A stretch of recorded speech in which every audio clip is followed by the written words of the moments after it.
Chief, I know there's a lot that we can't say because the investigation is essentially out of your hands now at this point, but as you know, and you seem to be getting the same questions that we are about the authenticity of these weapons that were used in the police-involved shooting from over the weekend, is there any clarification that you can offer regarding those weapons? So unfortunately, there's not. We do tend to get a lot of questions when something like this happens, and it is a fine balance because, very intentionally, we are not doing the investigation. We have an independent state's attorney, not even our state's attorney, and an independent division within the state police, the Eastern District Major Crimes, doing the investigation. So when it comes to the firearms themselves or really any evidence from the crime scene, it's very intentional that we don't have anything to do with that, or at least as little to do with it as possible. All we do is secure the scene. So when it comes to the firearms, I have had people ask me questions about whether the guns were real or not.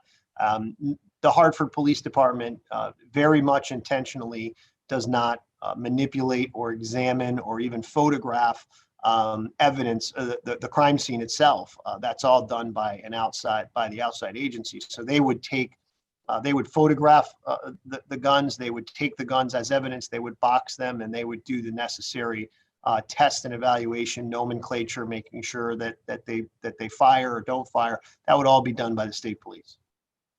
And Chief, are you able to tell me what you had said to me before about your officer's limited interaction with those weapons?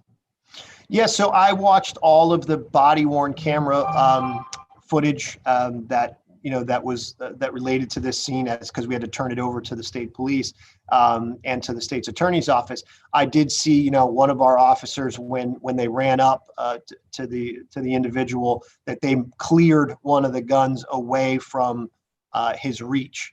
As the video showed, he still had the gun in his hands and it was still pointed in the direction of the officers. So I saw that officer grab the gun and move it out of the way. That's part of the management of the scene in real time.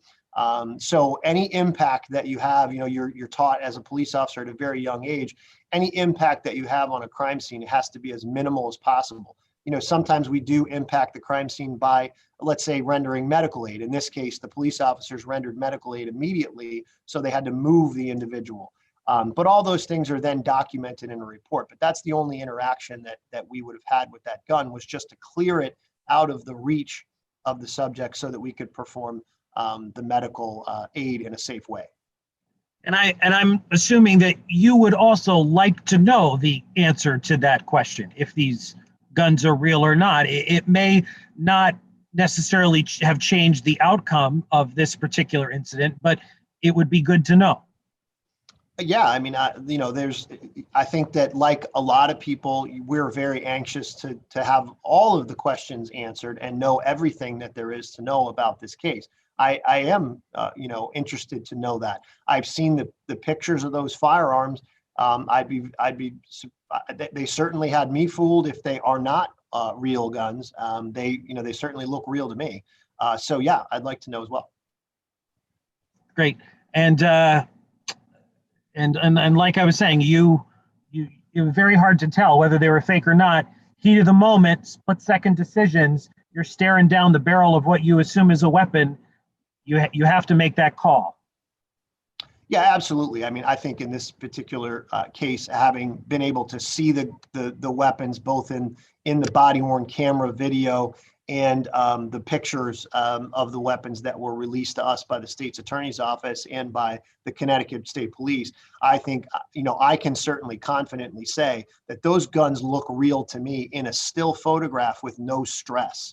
I think a police officer at night, under a tremendous amount of stress, and you could actually hear, even in the body-worn camera footage that's been released, the officers having discussions about the firearms and trying to tell whether they're loaded, whether they're not loaded, that they're pointing it at the officer.